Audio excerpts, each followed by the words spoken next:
ईश्वर प्रार्थना ने मेरी रक्षा की। प्रार्थना के आश्रय बिना मैं कब का पागल हो गया होता।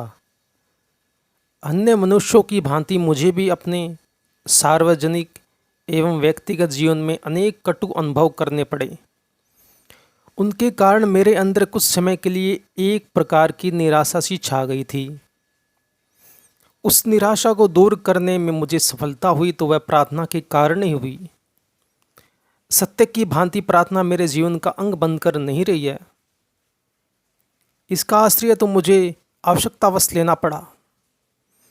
मेरी ऐसी अवस्था हो गई कि मुझे प्रार्थना के बिना चैन पड़ना कठिन हो गया। ईश्वर के अंदर मेरा विश्वास ज्यों ज्यों बढ़ता गया, प्रार्थना के लिए मेरी व्याकुलता भी उतनी ही दुर्दमनीय हो गई। प्रार्थना के बिना मुझे जीवन नीरस एवं शून्य सा प्रतीत होने लगा। जब मैं दक्षिणी अफ्रीका में था, उस समय मैं कई बार ईसाइयों की सामुदायिक प्रार्थना में सम्मिलित हुआ, किंतु उसका मुझ पर प्रभाव नहीं पड़ा। मेरे ईसाई मित्र ईश्वर के सामने अनुनय विनय करते थे, किंतु मुझसे वैसा नहीं बन पड़ा। मुझे इस कार्य में बिल्कुल असफलता रही।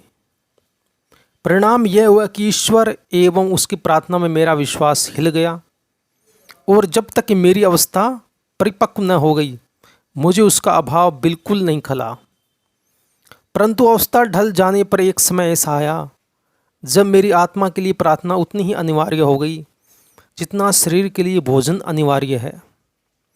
सच पूछिए तो शरीर के लिए भोजन भी इतना आवश्यक नहीं है जितनी आत्मा के लिए प्रार्थना की आवश्यकता है, क्योंकि शरीर को स्वस्थ रखने के लिए कभी कभी उपवास आवश्यक हो जाता है, किंतु प्रार्थना रूप भोजन का किसी प्रकार भी त्याग हितकर अथवा वांछनीय नहीं कहा जा सकता।